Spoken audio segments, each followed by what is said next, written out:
Hello and welcome to Lavnish Sir की class. This is Directorate of Education GNCT of Delhi's worksheet number 37, and it is only for class 8 students. It has taken from the subject mathematics. And we will learn and understand the topic terms, factors and coefficients of expressions in this worksheet. So students, आज की इस worksheet में हम जो एक algebraic expression होता है उसमें टर्म्स, फैक्टर्स और कोफिशिएंट क्या होते हैं उनके बारे में जानेंगे. So let's start and understand with me. You have learned about the algebraic expressions. आपने एल्जेब्रिक एक्सप्रेशन के बारे में तो अभी तक जान ही लिया है. Algebraic expression contains terms, factors and coefficients. एक एल्जेब्रिक एक्सप्रेशन में क्या क्या चीज़ें होती हैं? टर्म्स होती हैं, फैक्टर्स होते हैं और कोफिशिएंट्स होते हैं. Let's try to understand these. चलिए अब हम इनको जानने की कोशिश करते हैं. Algebraic expression has one or many terms, यानी एक एल्जेब्रिक एक्सप्रेशन में एक से ज़्यादा भी टर्म्स हो सकते हैं. Then terms are separated by the sign plus or minus in the expression. जो इस एक्सप्रेशन में टर्म्स होते हैं वो प्लस और माइनस के द्वारा अलग अलग होते हैं. Terms can have one or many factors. एक टर्म में एक और एक से ज़्यादा फैक्टर्स भी हो सकते हैं. Fourth, any factor of a term is called coefficient of the product of the remaining factors. यानी जिसको हम जिससे मल्टीप्लाई करते हैं ना, सिंपल सी बात, उसको हम कोफिशिएंट कहते हैं. आगे देखते हैं. इसको हम एक पिक्चर के थ्रू भी देख सकते हैं, फ्लो चार्ट के थ्रू. एल्जेब्रिक एक्सप्रेशन किस में डिवाइडेड होता है? टर्म्स में. उसमें टर्म्स होती हैं, टर्म्स में फिर फैक्टर्स भी होते हैं. और फैक्टर्स में दो चीज़ें होती हैं. एक वेरिएबल होता है जिसकी वैल्यू बार बार चेंज होती है, और एक कॉन्स्टेंट होता है. कांस्टेंट का मतलब जिसकी वैल्यू कभी भी चेंज नहीं होगी, जैसे 1 2 3 4 एंड सो ऑन. अब आपको क्या करना है? Right the expression with terms given below. आपको यहाँ पर कुछ टर्म्स दे रखे हैं, उनको आपने एक्सप्रेशन में लिखना है. और कुछ नहीं करना आपको, जो जिसका साइन है वैसे के वैसे ही उसको रखना है, क्योंकि हमने पढ़ा भी है ना कि वो प्लस और माइनस के साइन के थ्रू सेपरेटेड होते हैं. तो जिसके आगे कुछ नहीं होता उसका मतलब प्लस होता है. तो आपको ऐसे ही लिखना है. देखिए 5xy ये भी प्लस का साइन है, प्लस 7zx प्लस 8lk, और माइनस का 10 है तो माइनस का 10. ऐसे आप रख दो, ये एक्सप्रेशन बन जाएगा, एल्जेब्रिक एक्सप्रेशन बन जाएगा. फिर है 8mn 7ab minus 6gf and minus 5. इसको भी ऐसे रख दो, तो 8mn प्लस 7ab, क्योंकि कोई साइन नहीं है, प्लस. फिर माइनस 6gf और minus 5. Then 7pr 5lm 2gh and 6s. तो इसको आपने ऐसे ही लिखना है, minus 7pr 5lm plus 2gh plus 6x. सो अब हम देखते हैं एक एल्जेब्रिक एक्सप्रेशन, और उसमें टर्म्स क्या हैं, फैक्टर्स क्या हैं और कोफिशिएंट्स क्या हैं, या कांस्टेंट और वेरिएबल कौन कौन से हैं. तो जैसे एक एल्जेब्रिक एक्सप्रेशन है 4xy माइनस 5x प्लस 6, तो एक से ज़्यादा टर्म्स हो सकते हैं ना? हैं, बिल्कुल हैं. फिर देखते हैं. देखिए इसका जो फर्स्ट टर्म है वो है 4xy. अब 4xy के फैक्टर्स क्या हैं? तो पहले तो हम 4 के फैक्टर करेंगे. तो 4 किस किस टेबल में आता है? 1 के टेबल में, 2 के टेबल में और 4 के टेबल में. देन x एंड y, ये तो हो गए फैक्टर्स. और इसमें कांस्टेंट पार्ट कौन सा है? 4, जिसकी वैल्यू रिमेन सेम रहती है, कभी चेंज नहीं होती. और वेरिएबल पार्ट कौन सा है? xy. फिर हम देखते हैं सेकेंड टर्म को. सेकेंड टर्म है माइनस 5x. तो इसके फैक्टर्स क्या क्या होंगे? पहले हम 5 के फैक्टर करेंगे. तो 5 के फैक्टर होते हैं, वो 5 की टेबल में आता है और 1 की टेबल में आता है. And x minus 5 1 and x. अब कांस्टेंट पार्ट कौन सा हुआ इसमें? 5. और वेरिएबल पार्ट कौन सा हुआ? x, क्योंकि x हमें पता नहीं, तो कुछ भी वैल्यू हो सकती है, इसलिए वो वेरिएबल है. Then third term is plus 6. अब 6 के क्या फैक्टर होंगे? 6 मतलब फैक्टर का मतलब होता है वो कौन सी टेबल में आता है. 1 की टेबल में आता है, 2 की टेबल में आता है, 3 की टेबल में आता है, और 6 की टेबल में ही आता है. तो ये इसके फैक्टर हो गए. अब इसमें तो केवल कांस्टेंट पार्ट है, वेरिएबल पार्ट है ही नहीं. अब let us find coefficients. Coefficients कैसे फाइंड करते हैं देखते हैं. फर्स्ट टर्म क्या हो गई? 4xy. तो फैक्टर ऑफ द टर्म, अभी फैक्टर्स हमने फाइंड किए थे 4x एंड y. अब कोफिशिएंट ऑफ 4 क्या हुआ? 4 का कोफिशिएंट क्या होगा? xy, क्योंकि हम xy से मल्टीप्लाई कर रहे हैं. और xy का कोफिशिएंट क्या होगा? 4 होगा, क्योंकि xy को हम 4 से मल्टीप्लाई कर रहे हैं.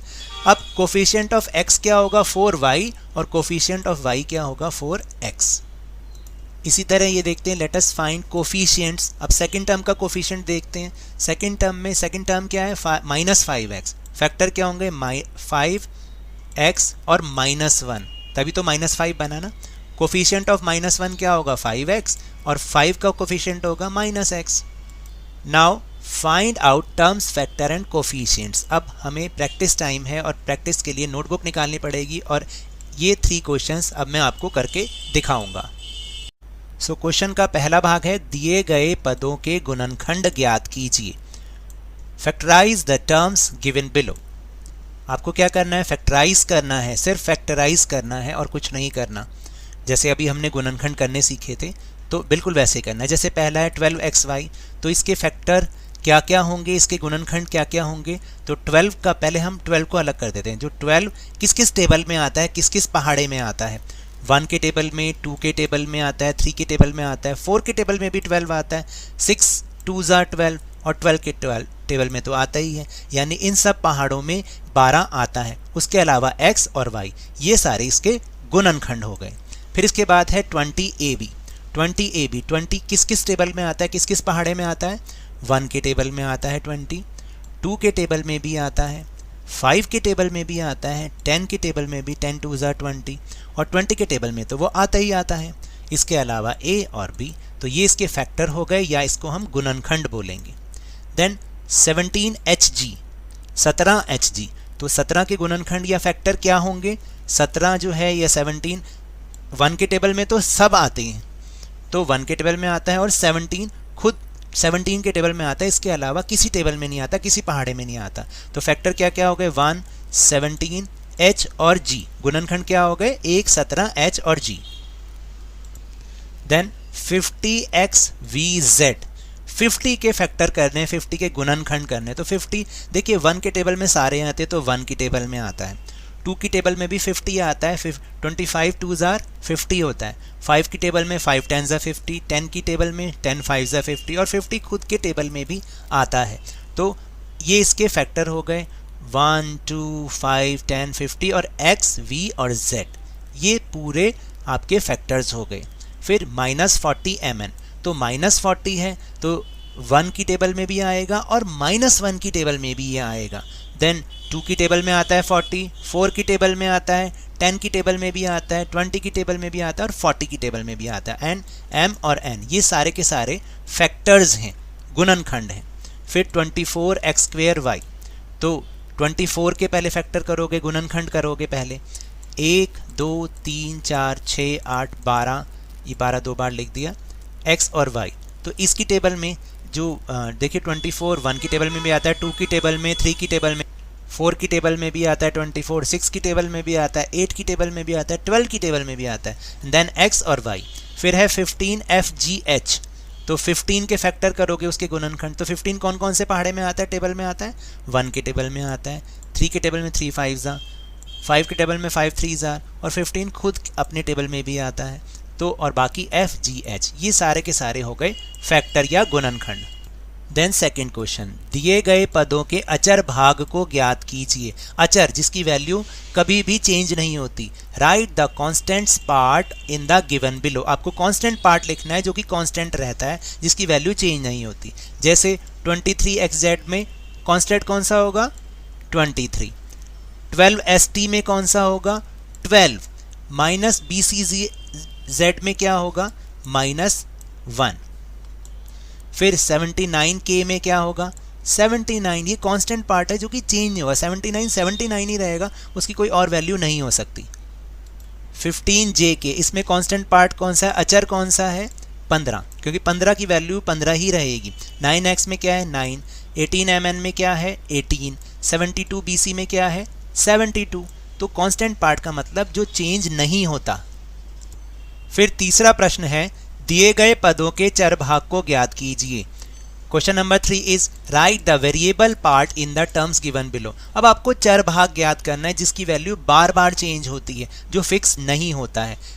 लाइक फर्स्ट इज ASD, तो इसमें क्या होगा चरभाग कौन सा है जिनकी वैल्यू चेंज हो रही है, A की वैल्यू चेंज हो रही है, S की वैल्यू चेंज हो रही है और D की वैल्यू भी चेंज हो रही है। देन 6BNM, तो इसमें क्या होगा BN एंड M, ये वेरिएबल पार्ट है यानी चर भाग है। 34PQ, तो इसमें कौन सा चर भाग है वेरिएबल पार्ट है P एंड Q।